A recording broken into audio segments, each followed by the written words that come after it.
Alors, la justice, son rôle c'est de punir ou de réparer? C'est la grande question qu'on va explorer aujourd'hui en se plongeant dans la liberté manifeste. On va mettre face à face deux visions du monde qui sont mais alors radicalement opposées. D'un côté, il y a la punition, la sanction pour le mal qui a été fait. Et de l'autre, une idée assez folle.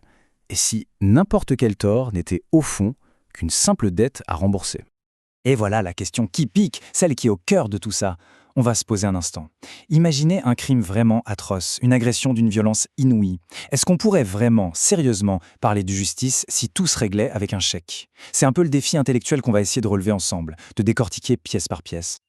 Ok, pour s'y retrouver dans ces deux visions du monde, voilà le plan. D'abord, on va aller au cœur du réacteur philosophique. Est-ce que la justice, c'est une affaire d'émotion ou de pure raison?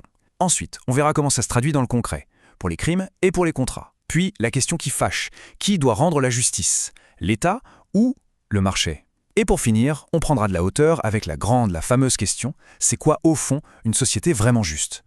Allez, on attaque par les fondations. Parce qu'avant de comparer des systèmes, il faut d'abord comprendre ce qui les fait tourner, leur philosophie. C'est notre première partie. Émotion contre raison. Et là, on a tout de suite la différence clé. D'un côté, il y a notre système, le système qu'on connaît, qui va parler de crimes odieux et qui va réagir avec une sorte d'indignation morale collective, et de l'autre, une approche complètement à l'opposé, celle d'une société théorique, qu'on va appeler libérali pour faire simple, et là-bas, l'idée c'est de mettre toutes les émotions de côté pour analyser le truc le plus froidement possible. Quel est le préjudice et comment on le répare? Point.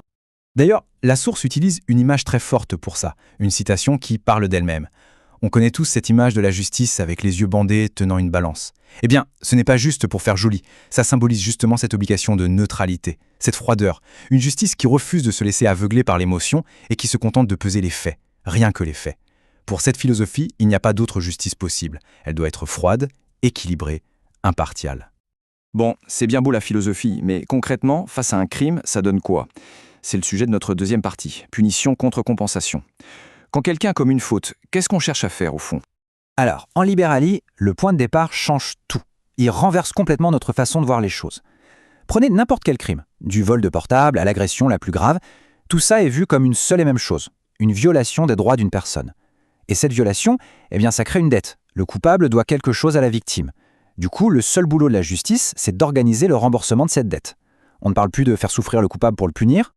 Et c'est là qu'on arrive à une des critiques les plus percutantes du livre contre notre système. Une question toute simple en apparence, mais qui fait réfléchir aux conséquences financières de la prison, bien au-delà de la personne qui est enfermée. Alors suivez bien le raisonnement parce qu'il est central. Étape 1, quelqu'un subit un crime.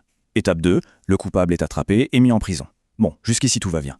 Étape 3, la victime, en tant que citoyenne, paie des impôts. C'est normal. Étape 4, ces impôts ils servent à quoi? Entre autres, à financer les prisons. Et là, étape 5, la conclusion tombe et elle est assez brutale. La victime paie avec ses propres impôts pour enfermer son agresseur. C'est ce que l'auteur appelle la double peine. Non seulement on subit le crime, mais en plus, on participe financièrement à la punition. Ok, on quitte le pénal pour passer au civil. Troisième partie, les contrats. Et là, le dilemme c'est protection ou liberté. Comment est-ce qu'on gère les accords passés entre les gens? Alors, avant d'aller plus loin, il faut qu'on soit au clair sur un terme un peu technique, le contrat léonin. C'est quoi ce truc? C'est tout simple, c'est un contrat où il y a un déséquilibre énorme, flagrant, entre les deux parties. Pour prendre une image, c'est un peu le lion qui fait un contrat avec le mouton, on imagine bien qu'il va y gagner. Un exemple très concret, un prêt accordé à quelqu'un dans le besoin avec des taux d'intérêt complètement fous. Et c'est précisément là-dessus que les deux visions se clashent. Dans notre système, un juge peut débarquer et dire « Stop, ce contrat est complètement abusif, on l'annule ». On doit protéger la partie la plus faible. En libérali, c'est une toute autre histoire. Là-bas, même un contrat avec des intérêts à 1000% serait considéré comme parfaitement valide. La seule, l'unique condition, c'est qu'il ait été signé librement. Pas de pistolet sur la tempe, pas de contrainte. L'idée derrière, c'est que si deux adultes consentants signent un papier, c'est qu'à ce moment-là, chacun y voyait son intérêt, aussi bizarre que ça puisse paraître de l'extérieur. En gros, le principe de base, c'est que le boulot de la justice, ce n'est pas de dire si un contrat est bon ou mauvais, juste ou injuste. Son seul rôle, c'est de s'assurer que les signataires respectent leurs paroles. La justice n'intervient que si l'un des deux ne joue pas le jeu, s'il y a rupture de contrat. C'est tout. Bon, on a parlé des crimes, on a parlé des contrats, maintenant, prenons encore plus de recul. La question, c'est qui est aux commandes de tout ça? Qui rend la justice? Et ça, c'est notre quatrième point, l'État face au marché. Le modèle démocratique, on le connaît bien. C'est celui de la séparation des pouvoirs, cher à Montesquieu. D'un côté, le pouvoir législatif qui fabrique les lois pour tout le monde, de l'autre, l'exécutif qui les met en application, et enfin, le judiciaire qui est là pour arbitrer les matchs quand ça ne va pas. C'est la base de notre état de droit. Et là, attention, le contraste est total. Dans le modèle de Liberali, oubliez l'État central, il n'y en a pas. Ces fameux pouvoirs, ils sont éclatés, détenus par chaque individu.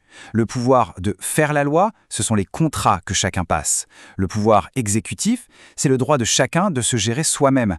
Et le pouvoir judiciaire, eh bien lui aussi, il est complètement décentralisé, comme on va le voir tout de suite. L'idée est assez dingue, il faut l'avouer. La justice n'est plus vue comme un grand pouvoir régalien de l'État. Non, c'est un besoin. Un besoin comme un autre, au même titre que se nourrir, se vêtir ou se loger. Et la logique, c'est que dès qu'il y a un besoin, un marché apparaît pour le satisfaire. On verrait donc apparaître des entrepreneurs de la justice, des boîtes privées, des arbitres indépendants, des médiateurs, qui vendraient leurs services pour régler les conflits.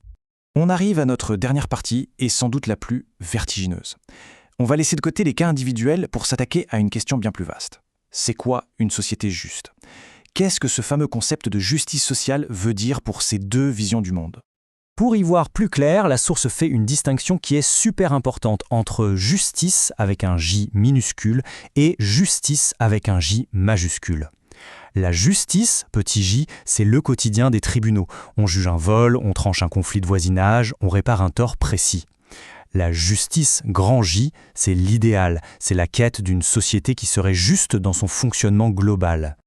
Et face aux injustices de la société, les deux diagnostics sont aux antipodes l'un de l'autre.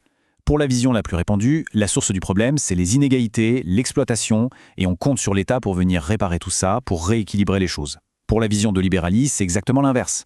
Le coupable, le grand responsable de l'injustice sociale, c'est l'État lui-même. C'est lui qui, avec les impôts, les monopoles qu'il crée, les subventions qu'il distribue, serait en fait la source principale de l'exploitation. Et la conclusion de cette logique, elle est forcément radicale. Pour atteindre cette fameuse justice avec un grand J, la seule solution serait de retirer l'État de l'équation. L'idée, c'est que si on laisse les gens échanger librement, sans contrainte, chaque transaction est par définition volontaire et donc gagnant-gagnant. Dans ce monde-là, une exploitation systémique deviendrait impossible et une société juste finirait par émerger, tout simplement, naturellement. Et on va se quitter sur cette question qui résume finalement tout notre cheminement. Pour bâtir une société juste, sur quoi doit-on se concentrer ? Punir le mal qui a été fait ou restaurer les droits qui ont été bafoués ? C'est un choix philosophique vraiment fondamental. Et la réponse qu'on y apporte, eh bien, elle ne définit pas seulement un système judiciaire, elle dessine toute une vision de la société.